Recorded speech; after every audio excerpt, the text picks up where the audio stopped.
Thank you, Sandeep. Can everybody hear me? I think the mic's on. Great. How's everyone enjoying the Business Agility India Hyderabad conference so far? Are we enjoying it? Yes, that's great. Me too. I've learnt a lot already. I mean, one of the things I learnt yesterday, the most interesting thing for me was that Bala had a hypothesis that there's an inverse relationship between the amount of wisdom that people have and their amount of hair on their head. And I guess I'm another data point to test that hypothesis. So, so it's great to be here. I'm going to kick off now. So, learning to do Agile in marketing. And I've got to tell you straight away, I'm not a marketing expert. I come from technology. I've been working in Agile for about 10 years. But about 2 years ago, I started working at an Australian bank, so one of the so-called Big Four Australian banks, the National Australia Bank. You can see the logo there. And if you hear me say NAB, that's what everyone calls that bank in Australia. It stands for National Australia Bank. Okay, so I was invited to join NAB to help them as an Agile coach in the marketing department, right? They had about 200 people working in marketing, so this is an in-house marketing department. It's not, they're not taking requests from external other companies who want marketing. This is purely marketing for the bank itself. So marketing was still a silo. It wasn't well integrated with other areas of business, but they worked a lot with technology. They had different teams, and their teams were quite segmented as well. They tended to be very specialised and not cross-functional. Before I started, they'd actually started their Agile journey. So they'd been doing so-called Agile for about 18 months. This is some of the work that the marketing team at the bank did. So if any of you have been to Melbourne, you would have seen these. These are trams. They run in the middle of the street.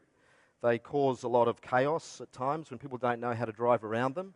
But this is, you'll notice that this one's red, and that's the NAB brand. So often they'll be quite creative about how they can get their marketing collateral out into the environment. And that's called, for those of you who have a marketing background, that's called out of home. So this is advertising that you see when you're out on the road or on the street. So things like billboards, banners, posters, signage, even trams. I might get the technical guys, could you please click on this? This is a YouTube video, so I think it'll open up in a new window. So I want to give you an example of some of the, this is actually a television commercial. Let's see if it works. It's working, but no sound as yet. Doesn't matter, we'll just keep going. So the thing about this particular, we've paused. The thing about this particular commercial is that, and they run it, of course, in social media too, in digital and so forth, on Facebook, on Twitter, Instagram, Google Ads. This is actually a very brand-orientated commercial. It's not pushing a particular product. It's telling us about the brand of NAB. Okay, now we've got some voices. Okay. It's funny how we all start off knowing what we want. What do I really want? But at some point it becomes less obvious. Ooh, what do I want? Ooh, that's a good question. I don't know how to answer that, to be honest. I'm not too sure yet. Oh my goodness. At NAB, we've realised that when you talk to yourself about what you really want, that's when we can really help. NAB, more than money. So that slogan, more than money, that's something that the bank wanted to shift its the way it marketed its products and services away from just pushing products. So instead of just saying, hey guys, here's a credit card, we've got low rates, apply for a credit card, or get a mortgage for a home loan, we've got low rates, here's what we can offer you, and just promoting that way. What they wanted to do is change that conversation with their customers. So that slogan, more than money, kind of sums that up. It's, banks are more than money. We want to help you with many different, financial aspects of your lives. We want to build up a relationship with you as a customer over the long term, not just sell you products, right? So that's essentially what that is trying to, the message that's trying to convey. Okay, jumping away from marketing again and back towards Agile. So one of the things that Evan mentioned the other day, we don't become Agile for the purpose of becoming Agile. We have to become Agile because it's serving a goal, right? It's meeting a need. So some things here, we must become agile is crossed out. So we want to become agile so we can get feedback sooner. We want to become agile so we can understand and respect and respond to our customers faster. We want to deliver faster. We want to do fewer of the things that are a low value, and we want to do more of the things that are high value. And Agile hopefully can help us do this. Okay, specifically talking about marketing. So the marketing department at NAB realised they needed to move away. They were kind of traditional, right? So they were focused very much on traditional modes of marketing. So television commercials for promotion, billboards, radio spots, so all that kind of promotion stuff that's very old school. It's the way that we used to do it. Sometimes people call that above-the-line marketing. These days, though, marketing is much more digital, and technology is digital. So those two domains are becoming much closer, right? I'd argue that marketing and technology are almost inseparable now. Data-driven marketing. Okay, how can we use our existing data to understand what our customers do, what their problems are, and use that marketing knowledge from data to then build new products and services and communicate better with our customers. Customer journeys and moments. I'll talk about that in a moment. So again, it's moving away from selling products and trying to understand the whole life cycle of a customer relationship with us as an organisation. Okay, so an example of that. And I found this really interesting because some of you would have heard about customer journeys and customer experience, and we also talk about customer moments. And this is kind of a technical term that we use in UX and customer experience. But this bank actually was using the term moments. They call it a life moment. They seem to have pulled that from the technical marketing domain, and they're actually using that to promote to customers. So you get the idea here. We're there for every moment.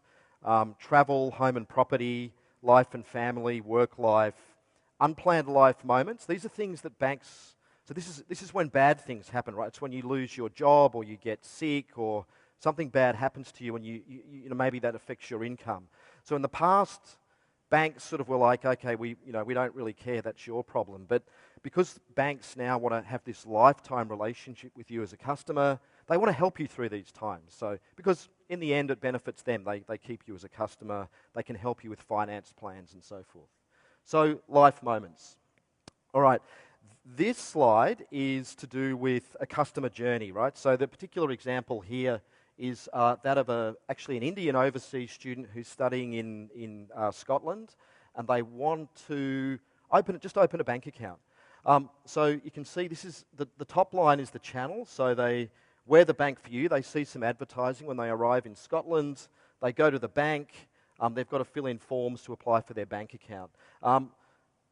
The second swim lane here is around the context. So these are the actual activities that they have to do. I won't go through all of them, but these are actually quite challenging in this case. So they're online forms, but the bank said, fill them in online and then print them out and bring them to us in the branch. So that kind of is a bad experience for the customer. And the last swim lane on the bottom here is, of course, the kind of visual representation of the customer's satisfaction, right? So they're very happy. They want to get a new bank account. They're kind of less happy as the journey goes along. So what we want to try and do in marketing and in IT and in Agile is to make that experience a much happier and seamless one for our customers. Okay, another visual representation of that kind of idea, right? So column on the left-hand side, the customer browses the web, the customer then applies, an application is completed. And with digital and with technology, we can see what people are actually doing. We can see how many people click on the ad, how many then come through to our website or our app, how many people actually complete an application.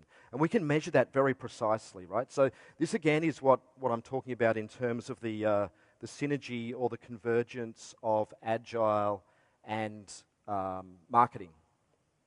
So we can measure all these things, which is great. And then we can, when we see that we're losing a lot of customers at certain points in the journey, then that's when we can take some actions to try and improve that.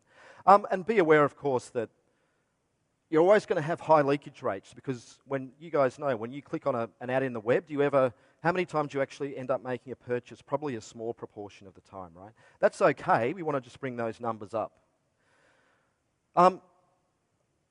Experience for customers. The thing that we have to understand is that actually customers don't care how difficult it is for us as marketers, as technology people, as business people, they don't care about our problems, right? They don't care that this is a complex problem that we need to solve. All they want is a nice experience. We have to keep that in mind, right? It's hard to do all this stuff, but that's our job.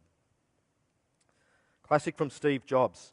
Start with the customer experience and work backwards to the technology.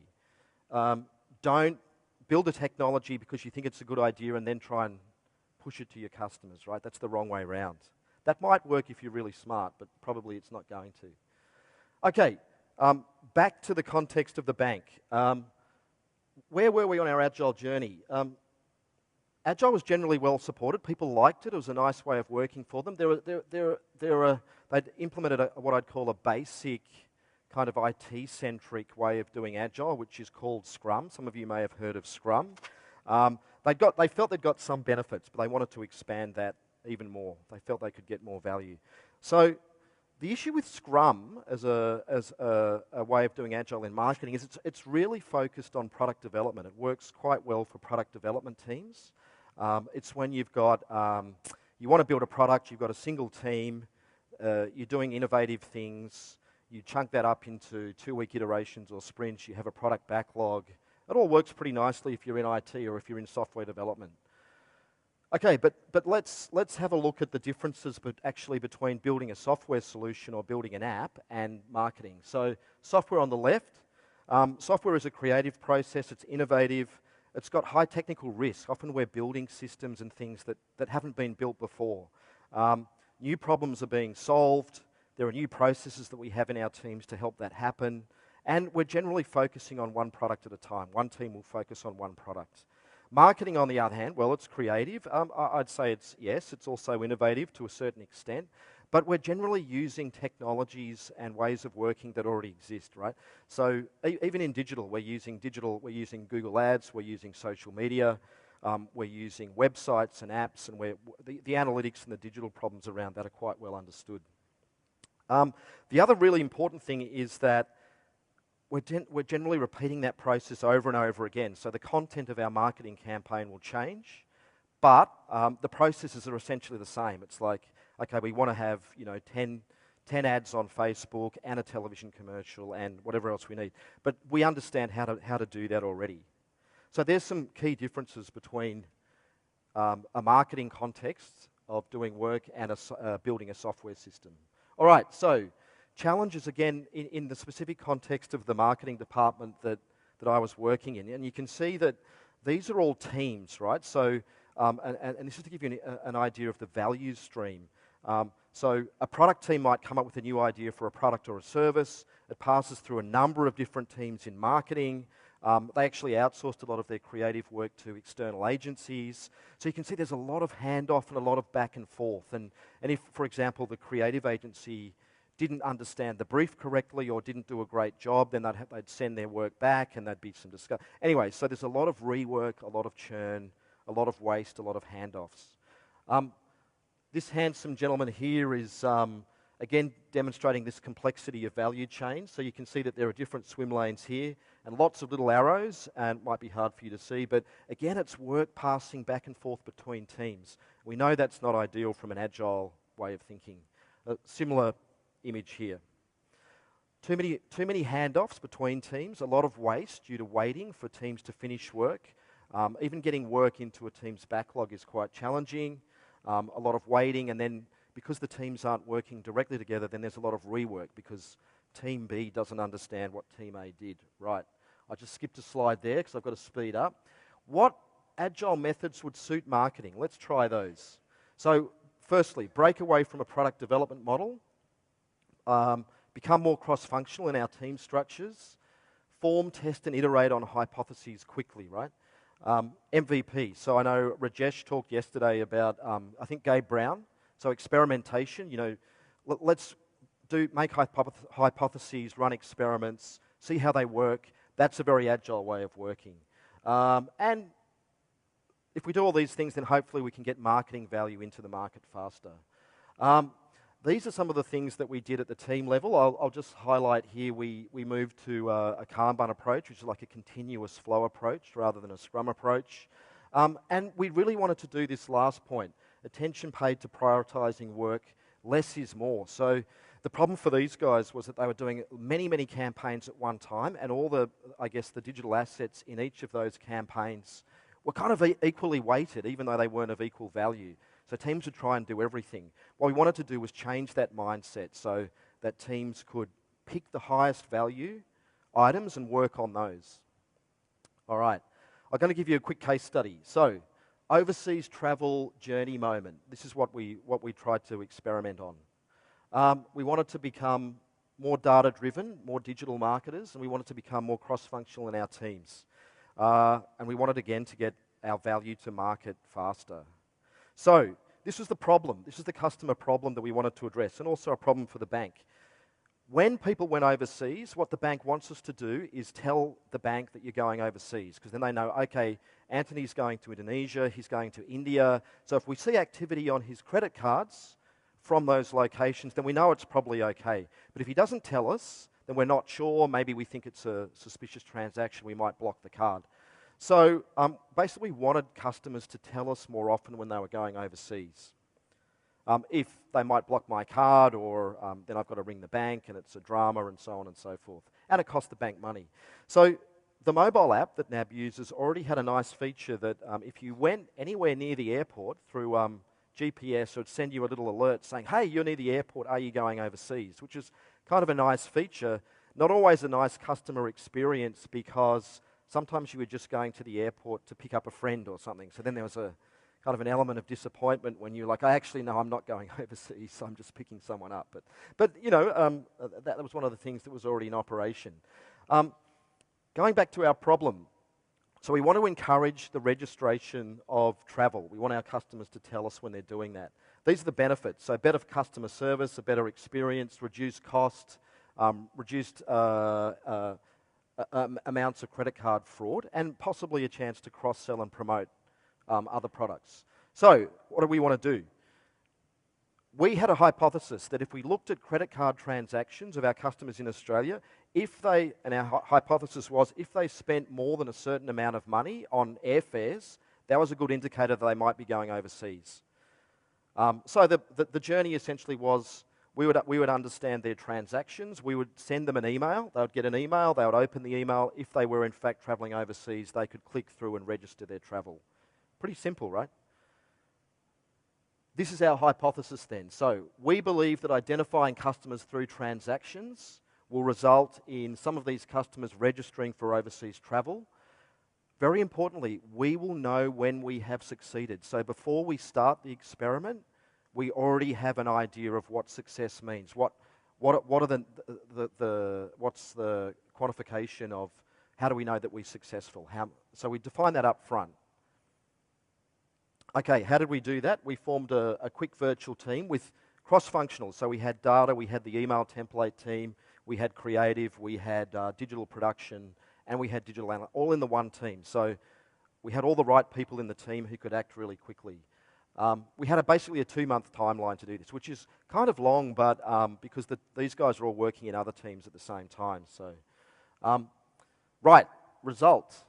The concept was proven. So 2 things that we actually validated. One is that this cross-functional team idea worked and it allowed us to get things done more quickly and more efficiently.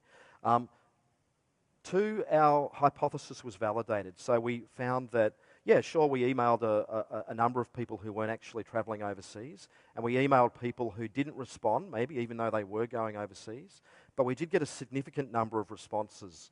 So we were able to say, yes, this is a quick and dirty exercise, but now we can refine it. We've proven that the hypothesis is valid. So the outcome, I guess, for the team was that the team was empowered and they could continue to formulate these hypotheses and continue to pursue this line of work, right? Okay, so then what's next? I think someone yesterday mentioned an experiment backlog. So rather than a backlog of features or user stories, a nice idea is to actually have a backlog of experiments or hypotheses that you want to run. So, you know, and then the sky's the limit. What is the customer problem that we're trying to solve? Okay, lessons for agile marketers. A few tips, I guess, from me as an agile coach. 1, don't go all in. So don't go in and try and convert your whole organisation or your whole marketing department to agile in one hit. It's better to have a small pilot, test these ideas, see how they work. Understand your purpose. Okay, we're a marketing team. Our outcomes are this. Let's pick an agile system that actually suits that. Analyze your value streams. Simple visual management. So tools like Kanban are useful in this respect. And the most important one on the far right there, inspect, adapt, and measure. So that's whenever you're building something in an agile way, have a way to measure its success. And then get your customer feedback, get it out into the market quickly, and measure that, and then you can decide whether or not you want to continue with that particular experiment or that particular product. And I think we're nearly out of time. Okay, so I guess to sum up then, I think that the main things that I'd like to emphasize is from a marketing point of view in Agile, and we know that Agile always talks about understanding your customer, right? And I think this is particularly critical in marketing. And again, don't think about creating a product and then thinking about how do we market that and push that out into the market and then measuring customer feedback, because that might take a long time and cost you a lot of money. So a better idea is to think about a customer problem. What is a customer problem that we understand from our market research? What is the problem that we're trying to solve? And then think about, okay, how can we think about that in terms of a potential solution? And then how can we run an experiment to test that solution? I think Rajesh's presentation also, some of the book lists that he mentioned, one was Eric Rees, which is the Lean Startup. So Eric, I think this is a really valuable resource, right? Because he talks about this in great detail. He's saying you don't actually have to build a software system. You don't actually have to run a marketing campaign. Think about a quick and easy way to have a hypothesis about your customer problems and then test it, right? And then you haven't spent $1 million and hired a development team to work for 2 years to push out a product or a system or a marketing campaign that actually no one cares about. So, right, I'm going to stop there. Thank you for your kind attention. I hope you've enjoyed the talk.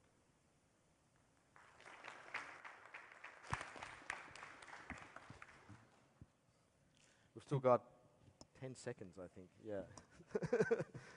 Thank you, Anthony. The stage is mine, not Okay. yours. I'll leave.